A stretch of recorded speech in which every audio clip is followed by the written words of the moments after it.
Welcome into the End the Money podcast for KeenelandSelect.com for Saturday, December 7th up at Aqueduct. Tom Leach along with Jim Goodman, Keeneland's Director of Wagering Development. 3 graded stakes, a couple for 2-year-olds and then a grade 1 for older horses, highlighting the card on Saturday in New York. So we're going to take a look at those 3 stakes and then give you a late pick 4, which will start in the 7th race. But we'll start our analysis of the races, Jim, in the 8th with the grade 2 Demoiselle for 2-year-old fillies at 1 mile and 1/8, which is an interesting little twist on this. Who did you land on? Yeah, that's a tough distance for these horses that have only been, looking down through here real quick, Elandra, the 5, has been 1 mile and 1/16 at Keeneland in the Alcibiades, but nobody else is, I dare you, the 8's been 1 mile and 1/16. It's a tough ask. And the 2-year-olds changed so much this time of year. I went with Lake Avenue, the 12, on the outside for Bill Mott. First of all, Bill Mott does not get him ready for first time out. And this horse at Belmont almost won first time out, got beat by a length. But the power move came right back and broke her maiden at 7 furlongs. Next time out at Aqueduct on November 14th, got an 83 buyer and won by 12 3/4. So she was the real deal. She went off at 3-10 that day. That's a very impressive early move for a Belmont horse. So I'm going to take Lake Avenue, the 12, to win the race. When we get to pick 4, I'm going to use 4 or 5 others here. Maydeen, the 2 from Mark Hennig, coming out of a nice win at Aqueduct in the $150,000 Tempted. May go off as a favorite here with Louis Saez. Miss Marissa for James Ryerson comes out of Frizette at Belmont, where she didn't run that well. Elandra, the 5 for Shug McGay, he come out of the Alcibiades, and the 6 Critical Value out of the Maid of the Mist. Won that easily by 5.5. So you got some real quality horses in here. I'm just taking a shot here with Lake Avenue. I don't like the 12 hole, but in 1 mile and 1/8, it may not be too bad out there. I'm just thinking she might be something special for Bill Mott. I like Elandra a lot. I actually won on her first time out up at Saratoga, and then she came back and was really finishing fast in the Alcibiades, and obviously the horse that won it came back and won the Breeders' Cup race, and she was down along the inside, which wasn't the best place to be on opening weekend, and I like her a lot off those reasons for Shug. Critical Value was next on my list, and I'm actually going to, we get to the pick 4, stop there just in the interest of keeping the ticket down to an affordable level, but Lake Avenue was the next one that I had on my list in there, and Blame Debbie after that. So I'd like to go deeper, but the budget won't permit it when we get to the pick 4. But I like Elandra a lot for the win pick. Takes us to the 9th race, the grade 2 Remsen. This is the boys' version at 1 mile and 1/8. And in here, I did not have as strong an opinion. I ended up on Alpha 66, horse that had a bad trip in the Champagne, and I thought with a better trip, might have a better shot to get the money here. Shotsky was next on my list. The horse that finished 3rd in the street sense was Silver Prospector, who came back to win the Kentucky Jockey Club last weekend. So it was a nice group, and Shotsky was a good 4th in there. So I got that one on the ticket. The 1 for Pletcher I'm going to use. The 5 Informative off the 78 buyer last time. And then I'm going to throw in a bit of a price on the 7 Prince James, just because that one debuted at 2 turns, which tells me that they think he's ideally suited for the longer races. And I'm not sure when you get to 1 mile and 1/8 for these 2-year-olds that can be kind of a separator. So I'm going to throw in the 7 as well to get a bit of a price. But Alpha 66 on top for me. How about you? I liked Alpha 66 as well. I thought the Champagne was, after a rough trip, and he only lost by 4 3/4 to Tiz the Law, who was a big favorite last weekend. Didn't run as well as we thought he would, but he still made a good impression on the racetrack. So I think Alpha 66 is very close to him in quality, so that would suit him well against this crowd. We use Chase Tracker, the 1 for Todd Pletcher. I'm also going to use Shotsky. I think you're right there with the Street Sense effort at Churchill, where he was only actually a quarter of a length behind Silver Prospector, and Silver Prospector looked really good winning the Jockey Club. So I think Shotsky is a good price. I don't think you're getting 15-1 on him with Louis Saez up, but that's also a good jockey change from Russell to Saez. And I'm going to stick with those 3 when we get to the to the pick 4, but I think Alpha 66 would be my win pick here. And it gets us to the 10th race, the Grade 1 Cigar Mile. Maximum Security is going to be the favorite there. You got a Breeders' Cup winner, Spun to Run, that's going to challenge him, and those two from the 3-year-old class. Then you got they've got to deal with the older horses in here. How do you see the Cigar Mile unfolding? I'm pretty much stuck with those two. I mean, I could make a case for Whitmore if he'd ever run in a mile, but he hasn't. He's decent at 7 furlongs, obviously, but he's best at 6 furlongs. And I just don't think he's gonna have it at the end of this race. He had a tough race in the Breeders' Cup Sprint. Coming back here to stretch out to a mile against these two quality horses might be too much to ask.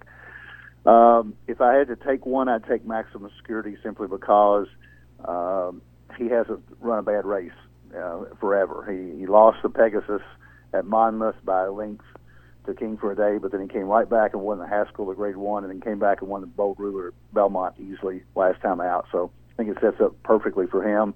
Spun to Run. We talked about this before we started recording, and he ran the big buyer at Parks, and you kind of wonder whether that was a fluke or not. Well, it wasn't, because he almost matched it at Santa Anita and won the Breeders' Cup Dirt Mile easily over Omaha Beach. So I'm going to make it those two, and I would pick Maximum Security, but I'm going to go too deep when we get to pick 4. Yeah, same for me. I initially put Spun to Run on top, but then I went back to Maximum Security. Spun to Run's coming off back-to-back lifetime best buyers of a 110 and a 109, and I'm thinking he might regress a little rather than move forward off 2 back-to-back tops. And he's 3 for 3 at a mile, but all of those are 2-turn miles. Maximum Security has not run a mile, but he just won at 7 furlongs, and it was off a freshening, and he came back with a lifetime best buyer fig of a 106. And so I think he can improve off that. And he's won at a mile and an eighth, so I don't think the mile's a problem. So even though he hasn't competed at a mile, I think it's going to be a really good, a 1-turn mile is going to be really good for him. So I'm going to take Maximum Security to hold off Spun to Run. There's one horse that I think, what I like to do in races like this, where I think there are two standouts, is see if I can make a case for somebody to split the favorites. And figuring one of the favorites will win, could I get a price up into second? And I'm looking at Ball Harbor for Pletcher for 2 reasons. 2 races back, a 105 buyer would be competitive with the best ones in here. And then the previous race that he came out of, Tom's d'Etat and Mr. Freeze both came back to run very well in the Clark, a Grade 1 at Churchill. So I think Ball Harbor could be in the mix here. So I'm going to play around with him a little bit as well. But Maximum Security on top for me. So let's go to the pick 4. It starts in the 7th. And the nice thing here is it's 2-year-old maidens going 6 furlongs, but you get to see how the money is showing because it's the first leg of the pick 4. So what are you thinking on your pick 4 ticket? Well, I've got 4 deep here. I used Maddie's Marauder for David Donk. Lots of good, consistent works on the page for the 5 horse at 15 to 1 with Eric Kinsell. Then I used the 3 outside horses, Trash Talker, the 10, 11, Ego Man, and 12, 2.0 for Jeremiah Englehart, who has probably the best works on the page. But I'm going to watch the tote board as well. So those other first-time starters, especially Chaotic for Jonathan Thomas, and even Bill Mott on the inside with King Kozan. He's showing a little bit of, like we talked about Mott's horses earlier, he's getting them ready a little bit earlier. Maybe he's getting better horses now, but you can't really throw them out automatically, so I might use him if he gets some tote money. But right now, 5, 10, 11, 12. Then in the Demoiselle, I'm going to go deep here. I'm going to go 1, 2, 4, 5, 6, 12, with Lake Avenue, the 12 horse, being my top pick.